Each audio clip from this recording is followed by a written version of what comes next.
নমস্কার বন্ধুরা, গ্রিন সোলারের আর একটা নতুন ভিডিওতে আপনাদের সবাইকে স্বাগত জানিয়ে আজকের ভিডিও চালু করছি। আজকের যে লোকেশান সেটা হাওড়া জেলার পার্বতীপুর পঞ্চায়েতের আন্ডারে। আজকের যে লোকেশান সেই লোকেশানটা বলা যেতে পারে এক প্রকার খামার বাড়ি।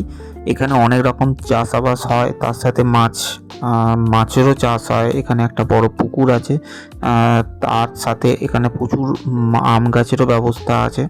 তো বন্ধুদের এখানে বলে রাখা ভালো যে এই যে লোকেশান, সেই লোকেশানে ইলেকট্রিকের একদম মিনিমাম কোনো অস্তিত্ব নেই। এখানে সমস্ত কিছু সোলার সিস্টেমের মাধ্যমে চলছে।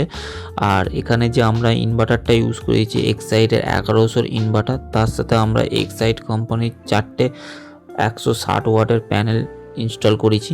আসুন একটুখানি ভিডিওটা দেখে নেওয়া যাক।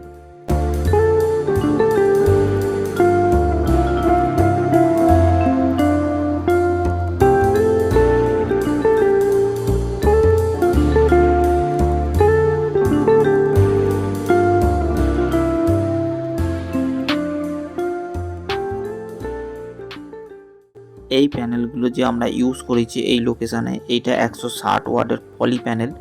আর এখানে যে প্যানেলগুলো সেট করা হয়েছে সেটা শেডের ওপরে দেখতেই পাচ্ছেন আপনারা। দেখতে দেখতে রাত্রি হয়ে এসেছে, আমরা এখনও কাজ কন্টিনিউ করে যাচ্ছি।